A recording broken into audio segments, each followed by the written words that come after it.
Olá a todos que nos acompanham nessa caminhada rumo a uma agricultura mais humana e mais natural. Sejam todos bem-vindos à nossa dica de hoje. Vamos falar hoje sobre os adubos verdes e mais especificamente sobre os benefícios dos adubos verdes, os principais benefícios. Tá? Vamos falar que existem 10 benefícios, vamos colocar aqui 10, mas existem mais. Vamos falar dos 10 principais. E vamos falar como ele pode alimentar a vida do seu solo, utilizando essas plantas tão especiais.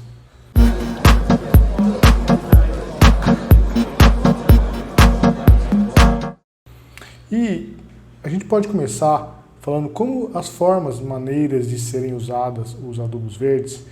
Nós falamos que existem as 3 principais formas. Também podemos falar aí quantas espécies de adubos verdes nós devemos usar, por exemplo, aí na agricultura, na agroecologia, quais as possíveis espécies. Bem, então, cada vez mais a gente tem utilizado esse adubo verde, tanto aí em um sistema convencional, quanto aí, então, em um sistema natural, orgânico. Então, nós podemos dividir aqui o adubo verde em um sistema convencional, os adubos verdes utilizados na forma do convencional e o adubo verde utilizado em orgânico, o manejo, a maneira como é utilizado esses adubos verdes no convencional e no orgânico, aí podem ser diferentes, é o que diferencia. Mas o fato é que nos dois se utiliza o adubo verde. Então, em última análise, os adubos verdes são leguminosas e são gramíneas, mas não são quaisquer leguminosas e não são quaisquer gramíneas. São especiais, como falei para vocês. E não é só também as leguminosas e as gramíneas. Também a gente fala que essas são mais especiais no sentido de como é tratado aí como adubo verde. Agora, existe, se você for pensar, o mato, de uma maneira geral, é um adubo verde. O mato que você tem aí na sua lavoura. Fora, não estamos falando de um mato que seja uma monocultura, por exemplo, uma braquiária. A braquiária, se você for uma monocultura só como braquiária, a gente pode se questionar se realmente aí ela vai servir como um adubo verde propriamente dito. Mas o fato é que elas fazem muito bem para o nosso solo. Os adubos verdes fazem muito bem para o nosso solo, ela controla a praga, as doenças, enfim, uma infinidade de benefícios que nós poderíamos falar aqui horas sobre eles. Também é importante a gente falar, saber, como falei para vocês, então, quanto plantar, a quantidade de toneladas por hectare é necessária para a gente produzir. Eu falo isso porque você pode estar produzindo poucas toneladas por hectare, ou muita quantidade. Então existe uma quantidade boa aí de toneladas por hectare. Eu falo da massa verde que é produzida aí desses adubos verdes. Isso eu vou falar mais para o final aí do nosso vídeo. Por enquanto vamos entender um pouquinho mais como que é o que é os adubos verdes e como eles são aí utilizados.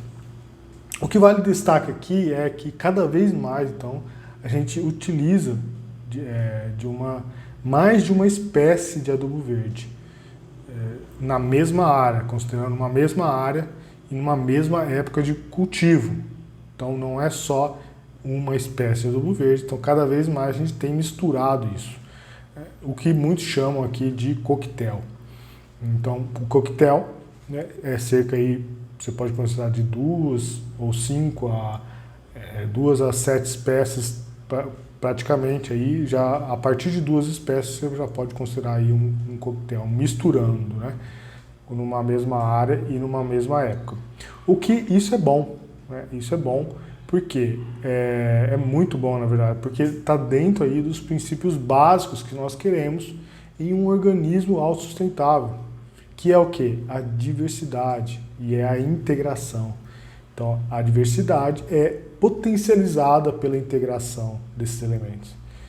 Então, vamos colocar aqui alguns exemplos de adubos verdes. São as aveias pretas, os nabos forrageiros, as mucunas pretas, crotalária, milheto, feijão guandu, entre outros. A gente tem bastante aí. Na verdade, elas podem aí ser cultivadas sozinhos, né, essas espécies que eu falei, como eu falei para vocês, ou a gente pode plantar elas tudo junto. Elas podem aqui, de fato, serem semeadas então a lanço, ou podem ser semeadas aí por semeadoras, né, ou semeadeiros, como você queira falar. Elas podem também aqui ser, então, existem 3 maneiras de manejo que a gente pode estar dizendo, né, pode estar colocando aqui. Elas podem ser consorciadas, né, a primeira forma de manejo. O que é o consórcio? Né? Elas são semeadas junto com a cultura principal da nossa safra. Ou seja, na mesma safra, por exemplo, uma safra de verão, né, você planta o adubo verde. Então isso é um consórcio.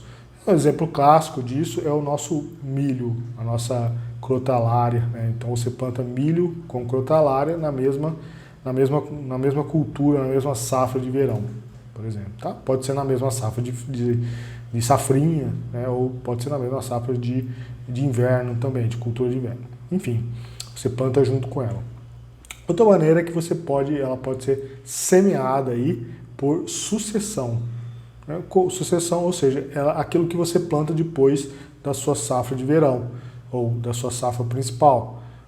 Como, por exemplo, uma safrinha. O que é uma safrinha? Uma safrinha de cultura pós cultura do milho, por exemplo. Você planta o milho, depois você planta aí alguma leguminosa, ou você planta uma soja, depois você planta um sorgo, enfim. Então, essa é a safrinha, acho que muitos de vocês sabem sobre isso. Então, você pode, de vez de plantar a safrinha, você planta então um adubo verde. Tá? Então essa é uma sucessão. Então você planta a safra de verão e em seguida o adubo verde, que pode ser a safrinha de uma safrinha ou pode ser de inverno também. Tá?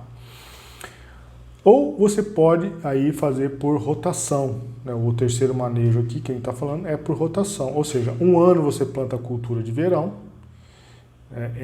em outro você planta a cultura de adubo verde. Tá? Então, vamos supor que você tem uma safra outubro, janeiro, ou de outubro a dezembro, outubro a janeiro, é uma cultura de verão. Aí no outro ano que você vai plantar o adubo verde na mesma época. Então isso já é uma rotação. O que isso não é muito bom. Tá? Não é muito bom porque você vai estar perdendo aí a principal safra, que é a safra de verão. Tá?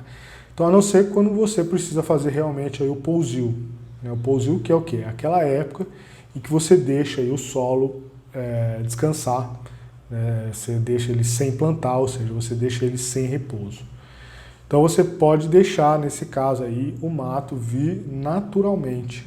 Né? Então, você tem essa opção, né, de deixar ele naturalmente, que também é um adubo verde, mas lembra que esse mato deve ser diversificado. Não é interessante que esse mato seja uma monocultura, né? Embora uma pastagem, que é uma monocultura, já recupera o solo, enfim. Mas o adubo verde vai potencializar isso. Né? Ou você pode colocar, então, aí no pousio, de vez de você deixar o mato, você coloca o adubo verde. Então, o adubo verde realmente potencializa. Então, geralmente, um solo degradado demora aí uns 5, 7 anos aí para voltar, né, naturalmente, tá bom? E um adubo verde, quando você aplica o adubo verde num solo degradado, você recupera ele em 2 anos, aí, 3 anos, então 2 anos aí você já acelera. Então, isso que é acelerar, entendeu? O processo. Então, o adubo verde é uma vantagem porque você está ganhando anos aí de pousio. Então, a base dessa mistura do adubo verde é sempre você, então, pegar as virtudes desejadas de cada adubo verde, né, e aplicar ali com um objetivo ali específico que você queira.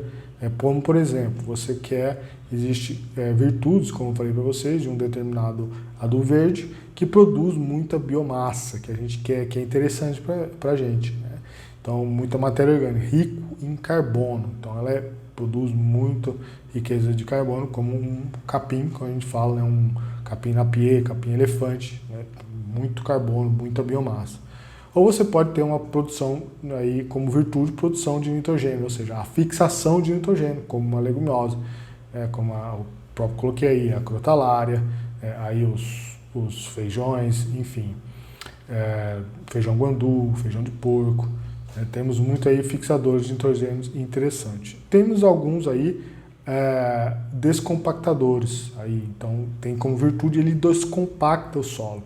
Então são muitas gramíneas, então as raízes fasciculadas, elas conseguem aí descompactar esse solo, muito interessante. Elas fazem muito raízes, então são adubos verdes especializados em produção de raiz. Então a raiz vai descompactar um solo aí. Ou a descompactação pode ser de afofar a terra, ou pode ser de quebrar também as famosas lajes, aqueles pé de grades, né, aqueles pan que o pessoal, cada região fala um termo, mas ali tem uma camada dura ali embaixo, que é devido à aração, então essas plantas conseguem quebrar isso aí, especializada nisso. Tá? Temos também aí, por exemplo, plantas especializadas em controle de nematóide, tá? A própria crotalária é muito boa aí para controlar nematóide. Tá? Então, você pode utilizar especificamente de acordo com alguma coisa que um diagnóstico detectado aí no seu solo, na sua lavoura, e você pode agir especificamente. Temos também aí a questão do efeito alelopático também, né? Ou seja, a presença de uma planta inibe a presença de alguma outra planta indesejada. Então, a alelopatia é a questão de simpatia e antipatia entre as plantas. Tá? Então, por exemplo, temos aí a questão do feijão de porco, né? O feijão de porco, uma leguminosa, que ela vai aí espantar aí a tiririca. Interessante isso.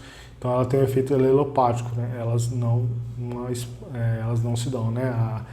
No caso aí, o feijão de porco solta gases, solta substâncias químicas ali que vai inibir a presença da tiririca. Então também temos isso aí, esse efeito benéfico.